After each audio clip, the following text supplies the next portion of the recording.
Maziga ewa fake filmmaker omuyimbi bibino ebimutuuseko ate nga ye Don Asia ebyakatambi ebisaturating ebyabaawe nabyo mbikuleetedde ate nga ebya Derek ne Muna nabyo si birungi. Kale nga nyongera okujjukiza gwe natandika kumpera kano ka video ka like mbadde sabo kampele ka like twenga tusobola okweyongera mu maaso. Nga nyongera okujjukiza sponsor waffe Hajat Kalodo nagamba janga kulombera edduwa ebizibu birenga biterera wali onna. Kale katugendeyo mu mawulire gaffe agalero.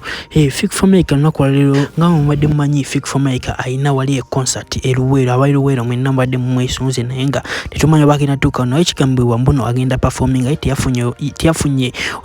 obuvune bonna kubanga abadde atudde mabega naye bagamba just ba driver be abadde batudde mu maaso be bafunyemu samunzi naye era nga kyekirungi okubeera n'emmotoka nga nnene era mu bayimbi kyo kibayigiriza mudooza mujjukira event yaliwawo emabega kaawo incidents kino ono bamwimbi bamitani Liam Voice we yakola ki we yafuna accident emotoka yali mu cavities era nga yamukosa nnyo naye ngati mulaba ddala obugaso oguli emotoka yabeyinga oli muyimbi ale nga we tuvudde waawo namwandu wa Salongo era nga kigambibwa ono abadde n'abaana basatu nga basangibwa wali eri America abadde yakomyewo mu Uganda obambi adaze okola ki okutegeka olumbe lwa maama we yali yafedda nga taliwo kati adaze okola ki okugikola era abaganda mumanyi ogwo omukolo era si muganda sigimanyi nnyo era nga abaganda mugitegeera nga bagamba muno adde akafuna visa ye nafuna buli kimu nayitawo ku airport ngali bulungi naye ekigambibwa mbu yafiiridde mu nnyonyi olunaku olw'egyekiro nga bagamba muno ebadde blood clot mumanyi buno bulwadde busumbwa nnyo abantu b'emyaka 35 kudda waggulu lwakuba kiviira ku emisiwajo okukola ki okufunda lwakulya nnyo ebintu ebirya fats bikimu abasoma mubitegeera ate nga aweeyo tumuvuddeko ebya Don Asia ne Don Hamad byatabuse oluvannyuma lw'akadamu omu okuvaayo okugamba muno Don Asia baawe abadde amukozesanga wali mu kiyumba mukimanyi bulungi mbu Don Asia ne baawe badde batolosanga nnyo ki abakazi bokka ekigambibwa nti no bawa Don Asia Don Muhammad mbadde bakana abawala bebatolosa lango oyo mwalo omukubo yavuddeyo na tukirira full figure era video nagibawadde ku eri video yaffe yasembyeyo osolo gendayo nokola ki nogiraba nenga kigambibwa saawa zineeno tebakyagala postinga bonna era n'ogenda ku channel yabwe zo bonna tebakya postinga videos. Kale abo bunga tubavuddeko Don Asia wamu ne Don Muhammad ebya Joy bibinyo Joy ono wa Dr. Sefco kigambibwa nti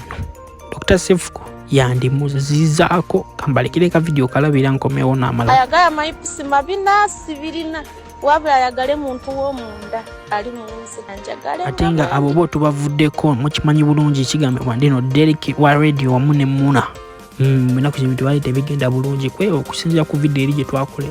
nga abantu waliyo blog omu yavaayo n'agamba mu Derek ne Muna bakola ki bayombagana era nga ebintu byabwe bijje bali mu UK tebigenda bulungi era nga kyalabiddwako lunaku lwajjo Derek wa radio yavuddeyo na postinga video nga mumanyi mu Muna bayagala nnyo pera mu video ne Muna teyalabiseko mu video nga bantu bagamba bituufu tebakyali babiri oba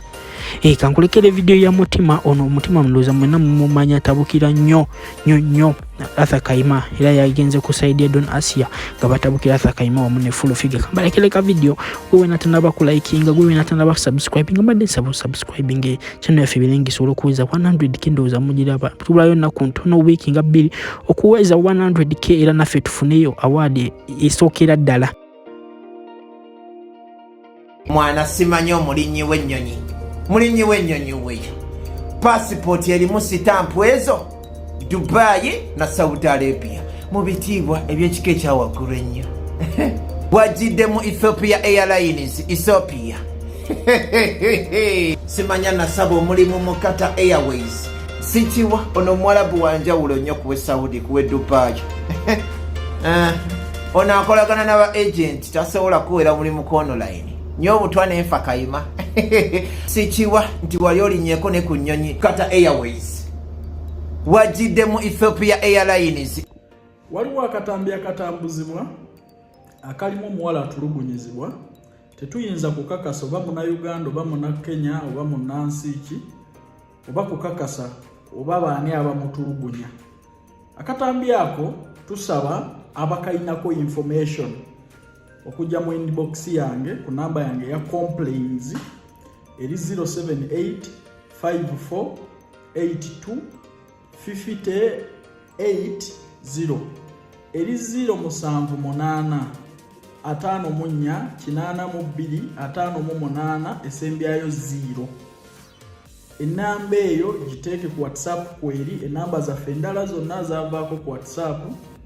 olw'abantu bangi okuba nti batuweereza messages. Namba bwe bagiweerezaako nnyo message bagiblokinga. So tukozese namba eno yenna alina information katambi aka katambula. Bw'oba osobola okutegeera eddoboozi eryo oba omuwala alimu, nyamba otuweereze information eyo tusobole okugisheyaringako n'abakulu mu bitundu byonna ebyenjawulo okulaba nti tununula omuwala oyo ali mu katambi ako. Mbakubiriza nnyo ate era ne mbabaza nnyo okuba nti mututuusaako information efaanana bwetyo. Ffenna tulwanire wamu okulaba nti tulongoosa emirimu gyaffe n'okulaba nti abo bonna ababa batakoze kimala bateekebwamu force okukola kye balina okukola. Mbaagala nnyo nze Calvin Kayanja, mbajjukiza nti enamba yaffe ya complain gwena twakuyamba kugenda ebweru oba oli bweru olina obuzibu bw'osaakuleepinga tebakusasula n'ebiringa ebyo. Mbajjukiza nti information gy'oba otuweereza esigala nga yakyama. Ffe tetuli bannamawulire, so teweebuuza lwaki tetutadde ensonga zo ku social media. Tukola bukozi ekyo kulaba nti oyambibwa, Katonda ye n'atuwa omukisa. Enamba yaffe ya complain oba enamba yange ya complain eri 078 54 82 58 0. Ojja kuba omufuna butereevu.